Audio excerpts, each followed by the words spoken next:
All right, everybody. Good morning. It is October 19th, 2021. Last week, I made a comparison that the Ravens were like Michael Myers. This week, I'm going to sit and say that the Ravens conducted a purge against the Los Angeles Chargers this weekend. 34-6 is the final score. We completely demolished a team that a lot of people in the media and the sports world thought, hey, this might be the Chargers' year. Justin Herbert is tying things together. The run game is really good. The Chargers are really good. And a lot of people had them ahead of the Ravens in some of the power rankings that I've been looking at online. And the Ravens just absolutely buried them on all phases of the football game that took place on Sunday in Baltimore. I'm joined by Chad Cummings and Brad Cummings. Boys, good morning. Good morning. A good week. Morning. It's going to be a good podcast. It's going to be just as good as that game, right? Yep. Another W week, another win. A lot's been made of Lamar this week. Actually, really in the season. A lot of people have him in the conversation as an MVP candidate. We'll talk about that later in the podcast. But Chad, let's get it started, man. I thought today was really about the defense. The defense today on Sunday held the Chargers to 6 points, a touchdown, and then a field goal that was so far to the right that it completely missed the net. Yeah. I mean, he whiffed on that. They may have a kicking problem there in Los Angeles, but how impressed were you with the defense? Talk about Josh Bynes being back. He was back in the lineup this week. What were some of the defensive standouts for this game? Yeah, I would say, defense played a huge role in our win this week. I mean, you're holding one of the top offenses to 6 points.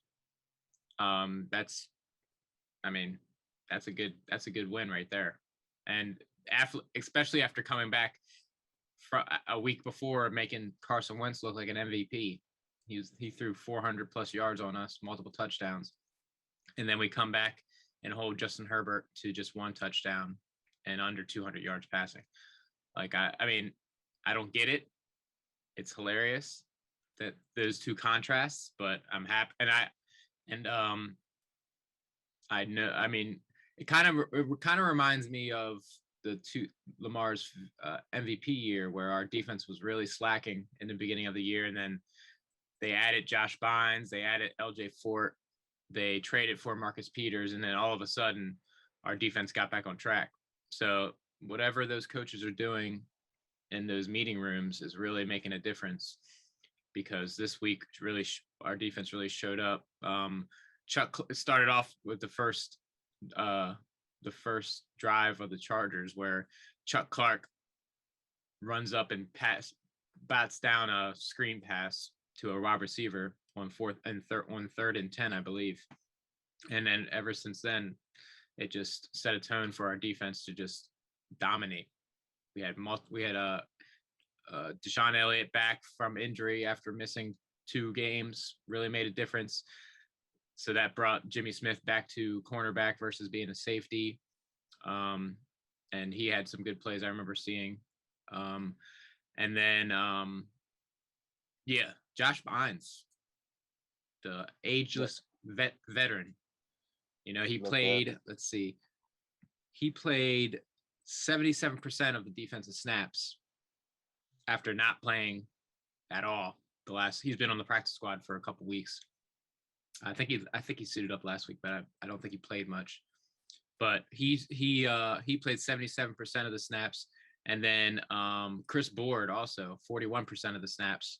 And that may have been part of, because with Chris Board, because of Patrick Queen got a little hurt earlier in the game. But and then when Queen was he was questionable, but then he came back, I believe, after halftime. I saw him out there a couple of times. But yeah, Chris Board and Josh Bynes really stepped up, especially in the run game. Like, I remember seeing Josh Bynes all over the place, stuffing the run, getting tackles for loss. They held Austin Eckler to freaking, 6 yards, I believe. Yeah. 7 yards on 6 carries. Not great. That's crazy.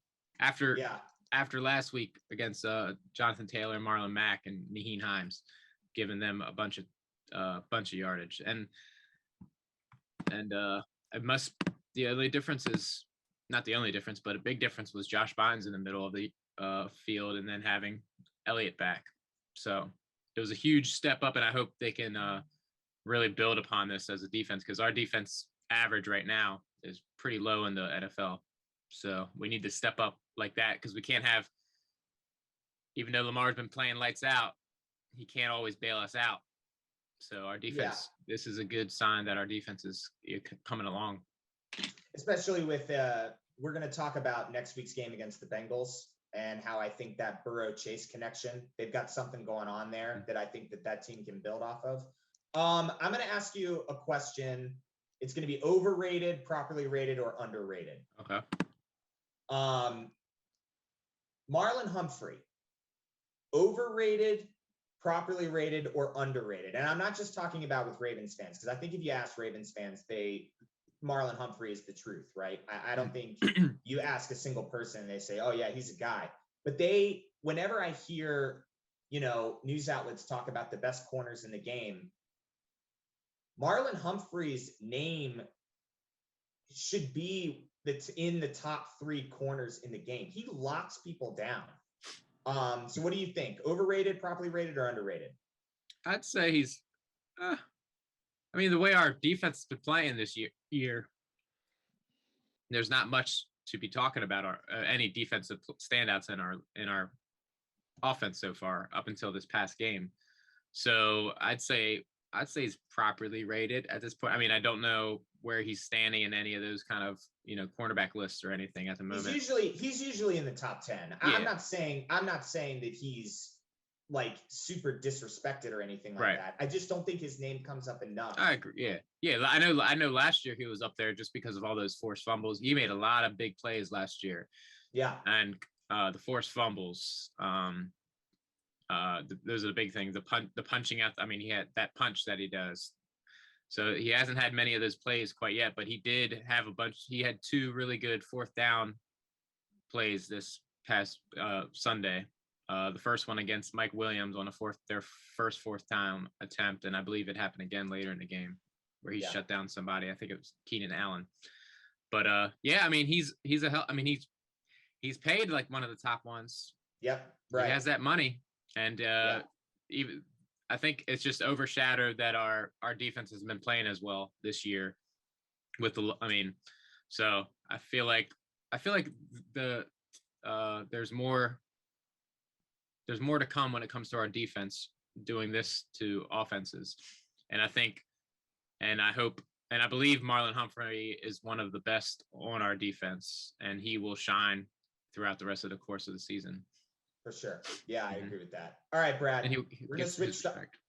Absolutely. Yeah. And I like, again, he's always in the top 10 of these lists, but I think he should be even higher than 8 or 7. I agree. Yeah. All right, Brad. Oh. So we're going to switch to offense here. If I told you before the season started that Devontae Freeman, Latavius Murray, and Le'Veon Bell would score rushing touchdowns for the Ravens this year, obviously you would think I was insane. You'd be like, what are you talking about? We got J.K. Dobbins. We have Gus Edwards. What are you talking about, Ben? What are you smoking? And where can I get some? Today, all 3 of them had touchdowns. We moved the ball. I feel like we came out, we executed a game plan. We knew we were going to run early, and then that was going to open up some passing opportunities for Lamar, which it did. We've been talking the last couple of weeks about how their rush game was in trouble. Is this game an example of the Ravens rushing attack getting on course, or is it just that the Chargers are literally the worst run defense team in all of the National Football League?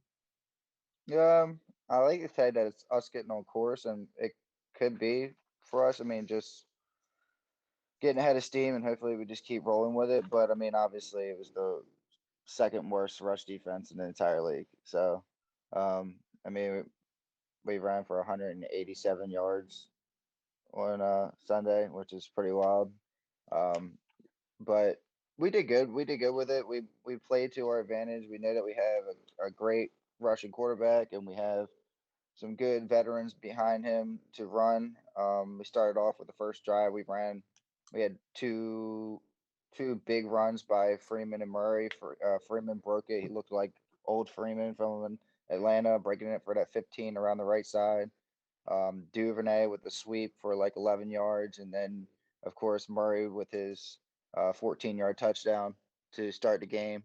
So it was nice to get the ball rolling in the first quarter and to set the tone for the rest of the game. Yeah, it allowed us to open up some passing plays, but I mean, all in all, the game, it was a windy ass day. Like you said, starting the game, the field goal was missed way right and missed the net and everything like that.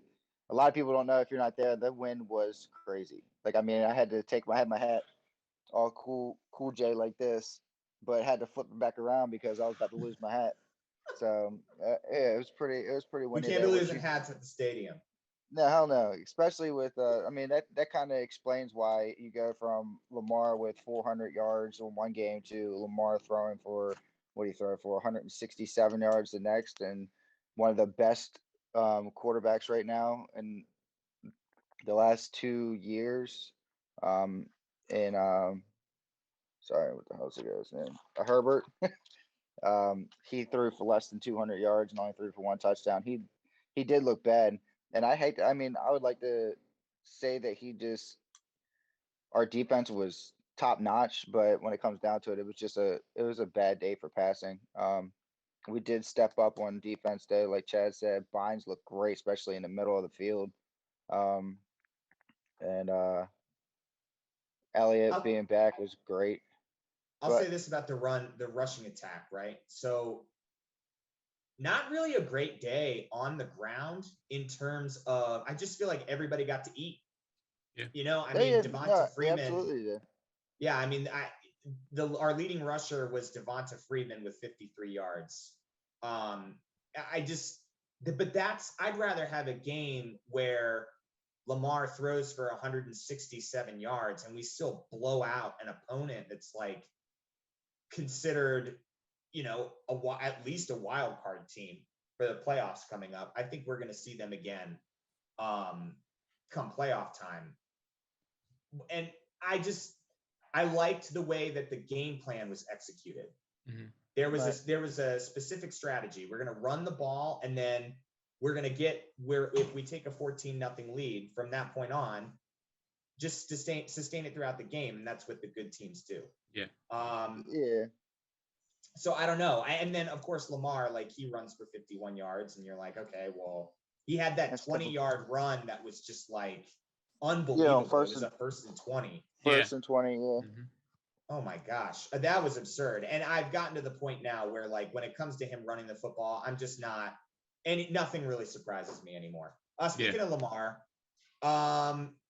he breaks the record for wins under the age of 25, sets a new record, took it away from Dan Marino. He's taken a couple of records away from Dan Marino throughout the course of his 3 years just being a professional. I can't remember exactly which ones, but I know in like his MVP season, he did something where he broke a Dan Marino record. Dan must be getting upset.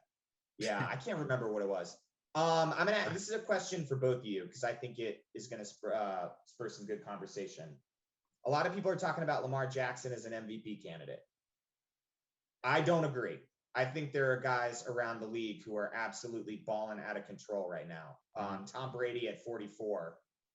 I mean, it's just like he's on a different level. And I don't think that Lamar has the touchdown interception ratio to get him into that conversation. But do you believe he could win MVP? I guess it's early. We're only 6 weeks into the season, but a lot of people have him as the front runner, and I just don't see it. What do you guys think? We'll start with you, Chad.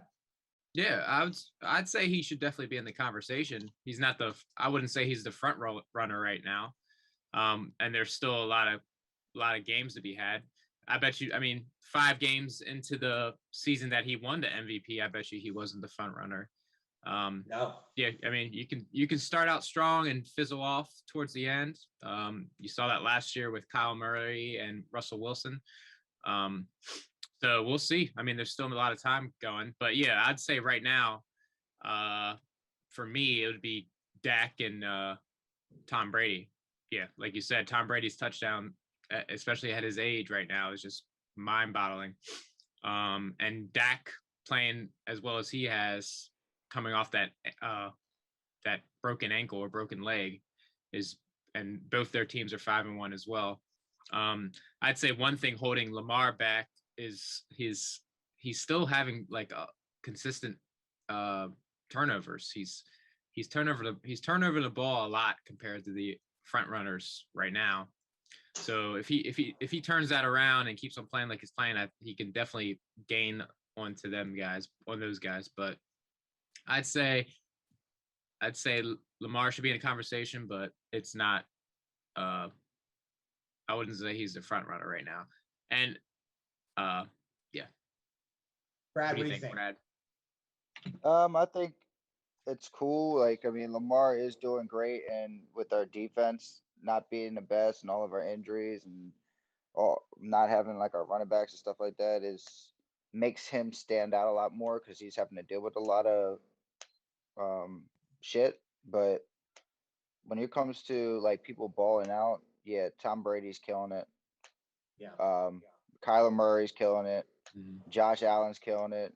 And nobody's talking. I mean, Derrick Henry has 10 touchdowns in 6 games and over 700 yards rushing, basically carrying Tennessee Titans to a 4-2 stat right now. So there's a lot of people in the talks. I mean, I feel like he's just getting a lot of win because of, like I said, what our team looks like on paper right now compared to what our 5-1 record is. So we'll see what happens. I don't see him. I see him staying in like probably like the top 10 talks, but I don't see him actually winning the MVP.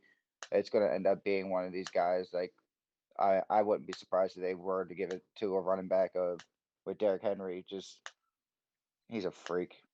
You know, it's funny. I was watching the game last night, and a stat came up in the broadcast where he's close to 800 yards rushing. Yeah. And I was just like, I couldn't believe that. I'm like, are you for real? Like, he is almost at 800 yards, and it's week 6. Yeah.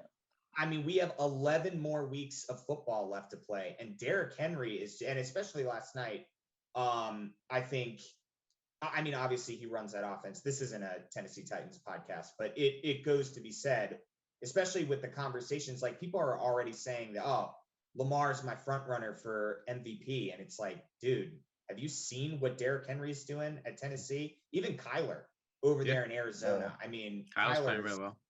Yeah, he's been balling out. So people should pump the brakes on that. I think the momentum of that conversation isn't going to be started until we get later on into the season. Yeah. So it's a little early, and I think it's a little early to have these talks, but yeah, it's just what Derrick Henry is doing is absolutely ridiculous. LaDainian Thomason got to watch out for that record. Yeah, it's unbelievable. 10 touchdowns in 7 games. I mean, we'll see what happens. I think he has 2 games with 3 touchdowns now after last night. Yeah, it's unbelievable. But regardless of all that, like, if you're just looking at it from a Ravens perspective, there's clear evolution in the passing game. You know, I saw a couple times during the game where, you know, there was the pass to Mark Andrews that got them inside the 5. I can't remember what quarter it was, but we ended up getting the touchdown off of that. 3rd quarter, he got rocked. Yeah, well, Lamar takes the ball and he looks to the left and he sees his check down is like wide open, and there's no one on that side of the field. And rather than throwing, he sees it, he looks upfield and he sees, okay, like, is there anything I can go to? Where's Mark at?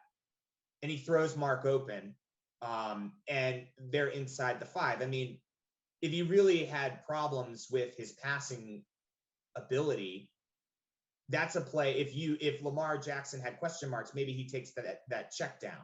You know what I mean? Like instead, his eyes are downfield. He's throwing well in the pocket. Yep. I mean, the passing game is here. I don't think this iteration, until we see Sammy Watkins get healthy, this is going to be the Ravens passing attack. And honestly, once they open up Rashad Bateman a little bit more, I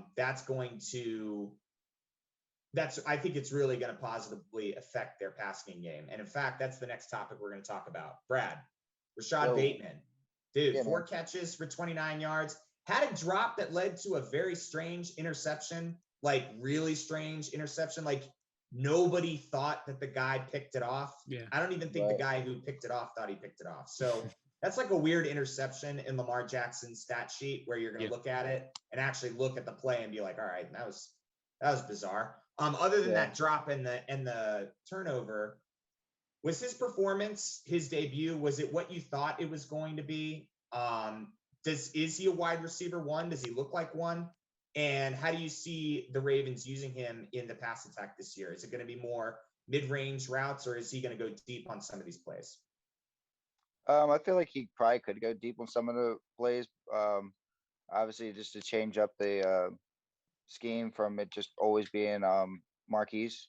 They've had a couple of deep passes with Watkins, but he's also a fast guy.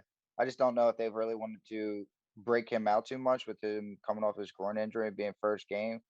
But he looked good. I mean, I'm excited about it. He had 4 catches, and I think all 4 catches went for first down, so that's a big thing. And he was like, it wasn't just like, hey, catch and go out of bounds. Like he was making moves, big body and people. So he looks like, I feel like he looks like the player that we expected him to be. Granted, he didn't come out and have like a 100-yard game or anything like that. And I know we talked about him being a 100-game person, but it is his first game. So, but that 5th pass to him that he dropped, he could have definitely gone for like 20 yards on that coming across the middle. So that was unfortunate that he dropped that, but he looks awesome. And I expect him to be our, probably won't be our first look because Andrews is definitely our first look, and you can't really blame him for that. Andrews is amazing. So, but I do think that when it comes down to intermediate like passes, it's definitely going to be Bateman. And it just, to me, it's not really what they're going to do with Bateman and Watkins. I think it's whether or not Boykin is going to get the play, because I don't think that they're going to change Bateman out for Watkins. Watkins has done good, but Watkins has a lot of drop passes. And I feel like it's more of like what Watkins and Boykin, how they're going to split time. I feel like Bateman's always going to be there. Yeah. I'll tell you what. Oh, go ahead, Chad. No, I was just going to say, Duvernay had the 3rd most snaps as a wide receiver, way over. Duvernay had 34 snaps and Boykin had 4 snaps. So I don't even think Boykin is really even in the conversation. I mean, maybe they're still, easing him in after his injury. But I mean, he did a lot. I mean, I guess he's a good special teams guy, but I think it's going to be once Watkins, hopefully when all the wide receivers are healthy, I think it's going to be Brown, Bateman, Watkins, and Duvernay, and maybe a little bit of Prochet. I think Boykin is. I don't see any role with him. Yeah, I don't see any role for him really. I mean, and it's a shame because he's our big wide receiver too. He's the biggest wide receiver we have, height wise. Well, let me say something last year too. Yeah, he did. Let me say something about Bateman real quick. What I liked the most about his game yesterday, they were all different routes. One is an out route to the sideline. He catches it, first down. One, he's split out to the left, and Lamar throws him a pass along the sideline, gets a stiff arm on a defender, gets around him, and then eventually he gets gang tackled for the first down. Mm-hmm. So he's out left this time. Another pass he had, Lamar's coming to the right, and then Bateman just kind of sits on the route and slides a little bit to his right. ball's there and he gets 5 more yards. And it's like, if he can make cuts like this and he's versatile enough, and then the pass that he dropped, you're right, he could have gone for, that could have been a 20-yard, 25-yard pickup of him going down the middle. Mm-hmm. And I'm like, okay, so there isn't a position that you can't put him on the field, right, where he's not going to produce for you. There isn't a route that he can run. Like I said, the only route that we didn't see from him make a big splash was like a deep ball. The go route, yeah. And I don't, I think they have Hollywood Brown for that, or Marquise Brown, excuse me. I think they have him for that. So this passing attack now with Bateman in there, I love what I saw from Bateman. I know that his numbers don't jump off at you, but like just the different routes that he's able to run, the separation that he can get or create, is something that this team in the past couple of years, we haven't had pass catchers who have been able to do that. Yeah. And I think Watkins and Bateman both do a good job of getting open, staying open, making catches and pulling them in. That drop, I think he just took his eyes off of it because he's probably thinking, the safety's going to come and take me out. There's a guy behind me. I think he was worried about taking off down the field.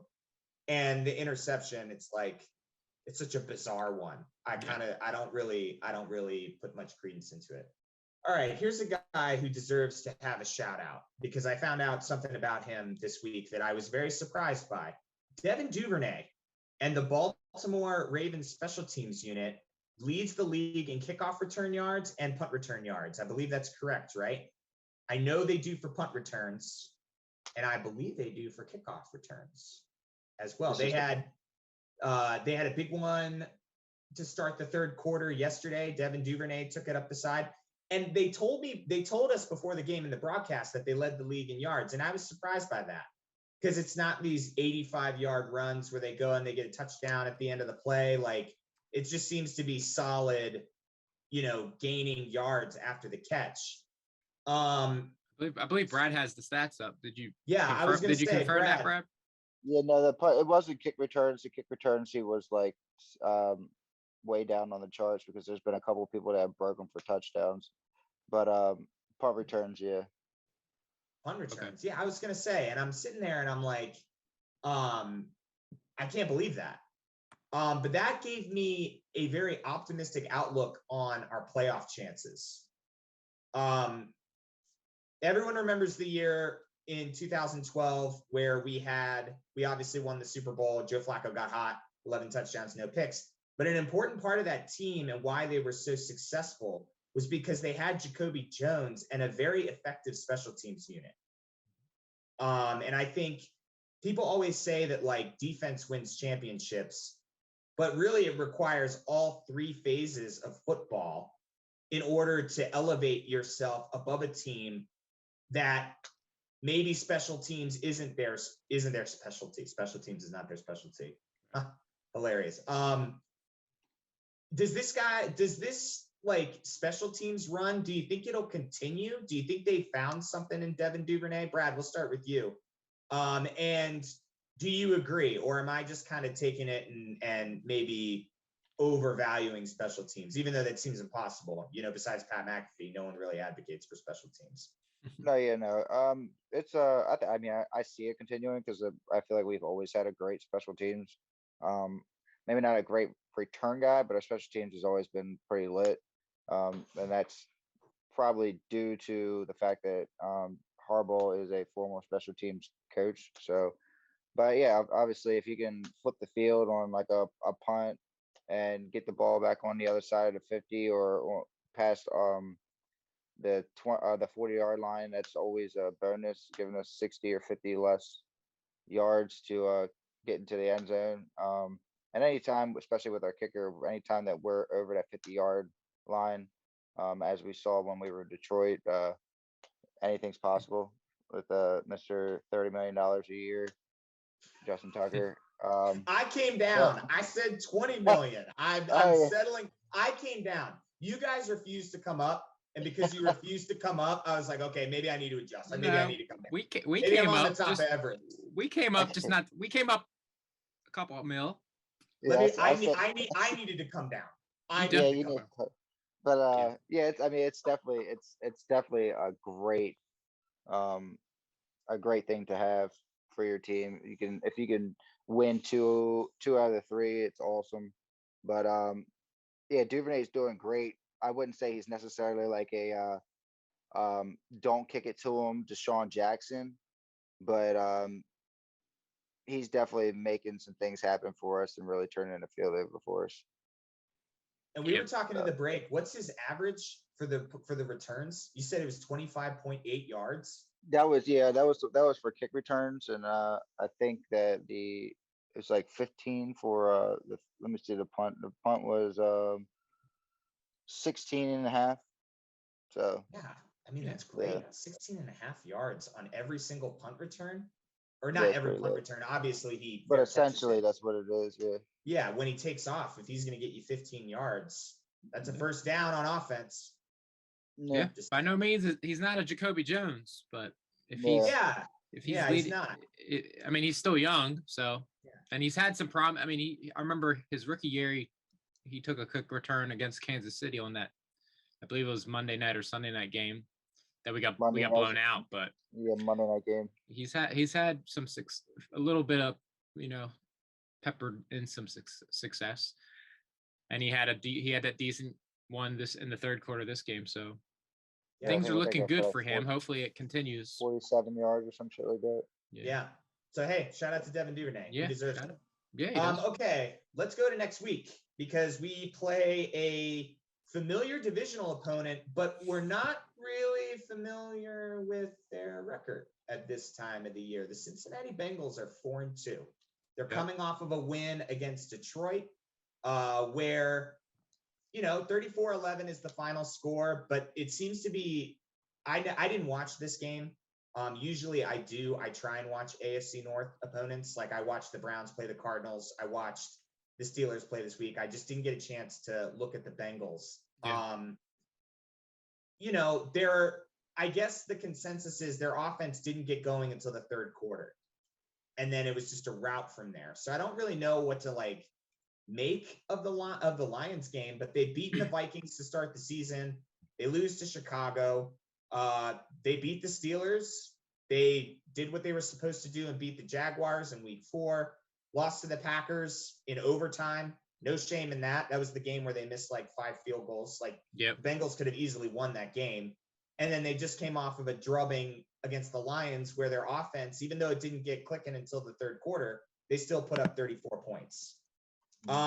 We obviously last week's predictions close on our points scored, but obviously the Chargers got blown out. Yeah. So we're not gonna put too much in that. But for the Bengals game, I think that Burrow Chase connection,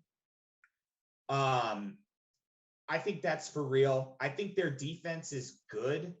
I think they've put up 111 points against to 148 points for. The defense is good for once this year. The Bengals have a little squad going here. We'll start with Chad.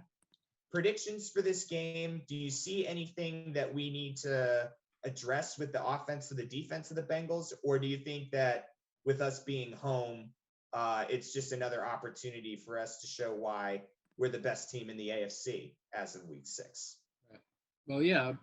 First off, I'd like to say that it's our first divisional game, so this is a big thing. I'm very surprised that they're number 2 in the division coming into this week.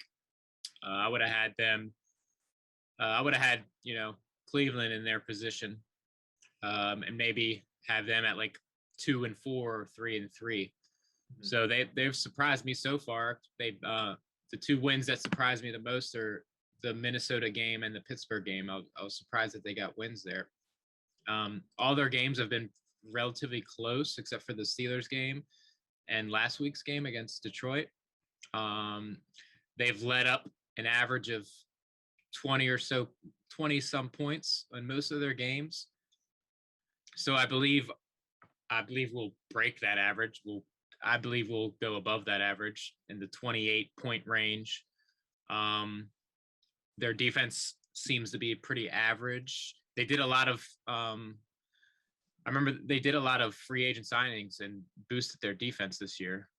They lost. I mean, they lost a good pass rusher, but they picked up the Saints pass rusher in free agency. I know they. I believe they lost a cornerback, and they got another cornerback. But overall, they're surprising, and they have surprised me so far this year. And I think it could potentially be a decent game. But Lamar owns Cincinnati Bengals. He owns them so far in his young career. He's 6-0 against them. What is he? Aaron Rodgers here talking to the Chicago Bears? Yeah, he's on project. Yeah, right. No, he definitely. Aaron Rodgers definitely owns the Chicago Bears. 100%. But Lamar has had some of his best games, statistically wise, against Cincinnati. A lot of his big highlights are against Cincinnati, especially that one, his MVP rushing touchdown where he did the spin move. Mm-hmm. Yeah. That was a hell of a run. But I think we win. I'll say 28-14. I'll give them 2 touchdowns. But they that Jamar Chase connection. Oh, you know what I forgot to do? I forgot to give the lines for this game. Oh yeah, go ahead, do that. Normally I do. Gosh, I dropped the ball on that. Let's see. So ESPN's matchup predictor has them at 60. Baltimore winning this game 68.3%. Yeah. The spread right now is -6 in favor of the Ravens. The money line is -280. For the Bengals, it's +230, and the over/under is set at 47. So you're 47. saying under for this game? I'm saying under 47. Yeah. And I believe, right. yeah, I'm gonna say we beat them by 2 touchdowns. I'm gonna say. All right. We'll see. Yeah. I'm going to give my prediction. I don't want to give too much away, but I'm interested to hear you say that. Brad, Okay. What do you think? Yeah, I am definitely surprised that they are 4-2 as well. If we end up losing this game, they will be leading the North, which is pretty wild to say, especially when it comes to the Bengals. But I do foresee the Jamar Chase and Burrow hookup being a big factor for us. I actually wouldn't be surprised if they put up over 100 yards on us. Right now, Burrow is he's 13th in yards and 13th in touchdowns so far. Sorry, he's 13th in yards and 6th in touchdowns so far. Mm-hmm. And then Jamar Chase is 4th in both touchdowns and receiving yards. He has 500 receiving yards already, so it's almost 100 yards every single game, which is pretty wild. And then we also got to worry about Mixon. Mixon is the 4th leading rusher right now in the league, so anytime that guy's healthy, he's always somebody to worry about. I don't see it being a blowout like it was this last game, which also none of us even foresaw happening. But I'd say we put up another. I'm gonna get 38 again. I think we put up 38 points, and I'll give them 24. But this is a good team. It's not. They're not a joke. With Burrow going down last year with his injury and then coming back and playing the way he has, it's pretty awesome. And they also not just with Jamar Chase, but they also have 4 other receivers that are putting up pretty good numbers. They're averaging like 10 yards a carry. 10 yards a catch on with people that have 10 or more catches on their squad. So they have the weapons around, and Joe Burrow is able to get that ball out. So it's going to be another good matchup. Here's why so you've got Chad, you have them winning by 14. Mm-hmm. Brad, you got them winning by 11. I think this game is going to be close. Yeah. So here's the stats that I'm reading for the Bengals, right? Points per game for the Bengals, they get on average 24.7 points.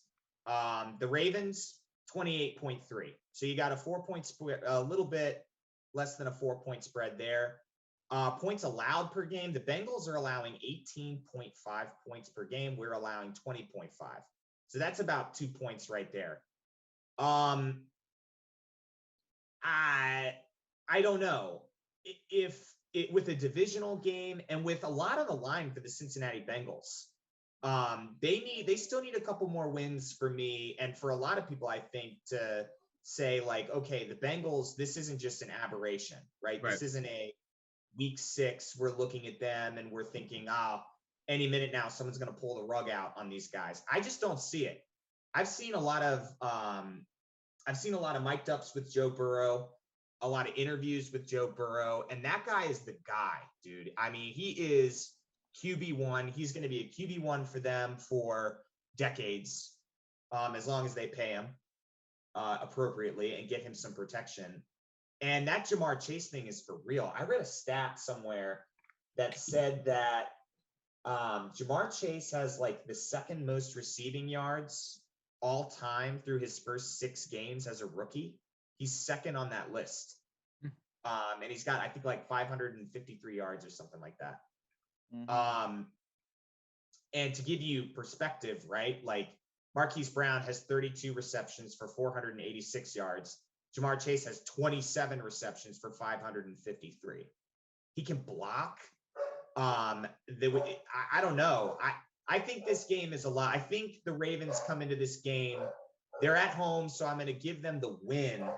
But I've got 23-20 Ravens. I think it comes down to a game-winning field goal. I think the Bengals are just that team. I think they've got guys. See, a lot of what the problem with the Chargers that a lot of people have been identifying is they don't really have they're not a tough guy team. They don't have guys on D. Derwin James is there, but they don't have ball hawks or tough guys, and I don't know. I don't think the Bengals are that way at all. I give the Bengals a lot of credit for the defense is good. They're allowing less than 20 yards a game. I think their defense is good. It's a lot better than a lot of the other defenses in this league. And the Bengals have a great opportunity to pull away in the division. The Browns are heading south because everyone's hurt. Not really their fault. And the Steelers, they have an amazing defense, and that's going to be what wins them these games. But I don't trust the quarterback completely. Right. I think he's coming towards the tail end of his career, and they're asking him to do less. And I think that limits their offense. So the Bengals have a real chance to establish themselves and really make a push for the playoffs. And I think it starts here. If they can get a win over the Ravens, I don't think that they will. The Ravens are 3-0 at home, and they're a hard out at 10 o'clock in the morning. We've had 2 of our best games have come not in prime time. So I have the Ravens winning 23-20, which puts me in the under. I think it's going to be an under regardless. Brad, you got a shootout, or at least us getting 38 points. But I just think the offense that you saw this week for the Ravens is an offense. I mean, that's our offense operating at max capacity with us completely taking advantage of the other team. And I don't know if we're going to have that against the Bengals. Also, maybe you guys can answer this. The Bengals travel well. Yeah. They usually have people that show up in the stadium, or is that just something that I imagine when I watch TV? I mean, I've been to a couple Cincinnati games and there's some fans, but I never heard that they travel well. I don't know. Maybe they do. It doesn't matter. I mean, the bank is going to be rocking at 10 o'clock in the morning. You're going to see purple jerseys in there, but 10 o'clock in the morning. 10 o'clock. Well, oh my gosh. You know what? I keep saying that. 1 o'clock. You got me fucked up. Hey, listen, this West Coast stuff, man. I'm telling you right now. Yeah, and that is something, right? I watch football games. The 1 o'clock games for you guys happen for me at 10 in the morning. Yeah. Right. Yeah. And I'm so I get up, I sleep in, I have a cup of coffee. 10 o'clock in the morning comes on. It's oh shit, football. And then the 4 o'clock in the afternoon games here come on at 1:25. Right. So I'm always watching the evening games. Yeah. Because the evening games come on at our 5:20. normal time. Yeah. Yeah. And by the time the game is done, it's only 8:30. And I'm Right. cool. I can I had a full day of football. Whereas on the East Coast, games start at 1, the next games start at 4, and then the evening games, it's unless it's a big matchup, Yeah. the game's starting at 8 o'clock at night. I don't know. like who's going to be watching. You Yeah. know? I So- normally watch. Yeah, if it's a good matchup, I'll watch like the first half. But Yeah, and you know what? You're probably going to hear that a lot. You're going to hear that a lot on the pod. If I say 10 o'clock in the morning again, just be like, hey, listen, good way to call me out. Because a bunch of people, the people who listen to this pod are probably all from Baltimore, and they're like, what is this guy smoking? Like, what is he talking It just about? makes me laugh because it fucks me Is up. this a I'm just special like, week? Are we in London? Is Yeah. that what's going on? Yeah, I mean, back on the Cincinnati ahead. topic. Yeah, I mean, they're gonna really be. I mean, they've had a relatively. I wouldn't say they haven't had an easy first part of the schedule, but they've had I'd say average. But they're really gonna get tested after. I mean, they play us. They play the Jets, which should be a win. But after the Jets, they have Cleveland, Vegas, Pittsburgh again, Chargers, 49ers, Denver, Ravens again, Kansas City, and then Cleveland again. Oh my gosh. Yeah, they're gonna have if they're the real deal, they're gonna have the chance to prove it against some really good teams in the second half of their schedule. Yeah, that's true. That is that's a pretty brutal course, and we're fortunate because after this week we have the bye. Yep. So I mean, I don't know whether it's a good time to take your bye week. I mean, just I think we're missing Ronnie Stanley still. We're missing Derek Wolfe. Deshaun Elliott's just now getting back. Murray just got hurt. Rashad still hasn't. This is only his third week of practice. I think you can. There's pros and cons for any week of having the bye, and it's all subjective to your team's current injury status and all that stuff, and if your team's playing well or not. Because I'd argue that if your team's hot, why a bye might slow you down, you know. Well, and we saw that in the playoffs when they go, Ravens, 14-2, and then they have they take Lamar Jackson, he 3 weeks where he didn't play a football game. Yeah, exactly. I don't know about that. Exactly. I like momentum. I like momentum. Of it. Yeah. Okay. Are there anything we missed this week? I don't think so. Was there anything that Deshaun Elliott got his first interception of his career? Oh, and it was a sweet one too. It was, and then Lamar gave it right back. And they threw it right to the middle linebacker. I was like, are you kidding me, dude? You know what I think they should have done there? Why not just rush the ball on first down? You were running it all over the yard the entire game. Calm down the offense after getting a turnover. Don't automatically go to the pass, right? Yeah. Between that and the way that we did our 2-minute drill going into the halftime, that was what would really upset me when it comes to anything that we did wrong. Those two aspects of the game is what killed me. Going into halftime, obviously we're up, so it doesn't really matter. But it's 17-0 or some shit like that. But we literally get sacked twice for 2 huge losses, and we don't even get in field goal range. And we started with the ball on the 40-yard line. So it was just we can go put numbers up, but instead of running the ball like we were effectively throughout the whole game, because it's a shitty ass run defense, we were dropping back and just getting sacked and no protection, no nothing. Yeah, Lamar got sacked a good bit. It looked bad. We did ball out. It was cool, but there's some times where they just don't do some things that you would think that they should. So go ahead. No, go ahead, Ben. There's definitely an argument to be made. I thought this was one of the better called games, but there's just little things like I said, with that play, once you get the interception, they believe in Lamar. I don't think it's necessarily a negative. I think they genuinely believe Lamar can make the reads because he can, and he can execute effectively. I just, in that particular situation, just run the ball. You're torching him on the ground anyway. Just keep running the ball. Run out the clock. But I'm not going to complain. I thought John Harbaugh played. I thought it was perfectly paced. I thought even when we got 3 points, the defense was playing so well. I wasn't even really concerned about it. Yeah. And hey, we're the best team in the AFC. We have the best record. We have the best record. I wouldn't say best team. Best personally. record. Buffalo fucked up last night. That's what that happened. Yeah.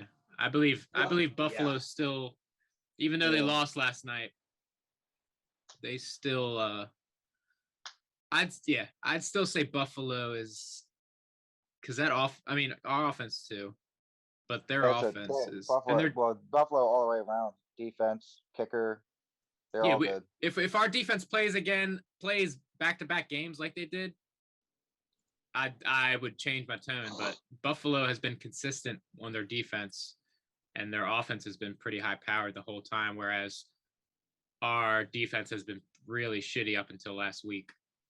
And you know, the thing is, we'll never know because we don't play them this year.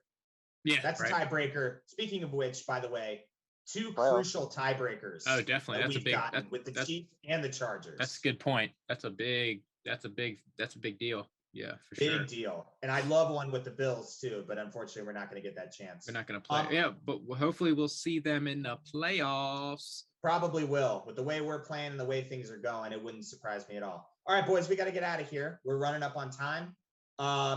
Again, shout out to all the listeners out there. Thank you so much for your support. Thanks for watching us do what we do. Yep. And thank you for riding with us. Special shout out to Chris Twig, by the way. Chris Twig is he's always got good feedback for us. And I just really appreciate the positive comments. So shout out to you, Chris. That's my BBB. Christopher. Yeah, he's the man. He is the man. He's always commenting on our stuff. I love it. All right, boys. Anything else before we get out of here? Did we sorry, just bring this up after our did we hear what happened to Murray? Did we know yet? I didn't see anything yet. I don't think they haven't released anything. I already looked. Yeah. I remember Murray leaving. Let's see. Murray was forced out of Sunday's game against the Chargers with an ankle injury. That's Jonas Schaefer of the Baltimore Sun. He's questionable. Yeah. Okay. Yeah, So I know he left the game. Well, I mean, can we just call back up Tyson, right? Yeah. They really they must have a real problem with him blocking. I think that's it. His pass protection, it has to be it. Because his running, he's the best runner that we have statistically. He's like, before last week, he was 6.6 yards a carry. So none of the other running backs are doing that, not even close. So. Yeah. All right. Well, we'll see. We'll keep an eye out on that. All right, boys. It's good talking to you as always, and we will see you on next Tuesday. Next Tuesday, we'll get back together and follow us on Twitter, _Squawk, and find us on TikTok. We're here. We're doing things. Yeah, we are. We're putting out content. Yeah. Well, yeah, absolutely. All right, boys. Then I will talk to you then. Have a good rest of your day. Cuckoo.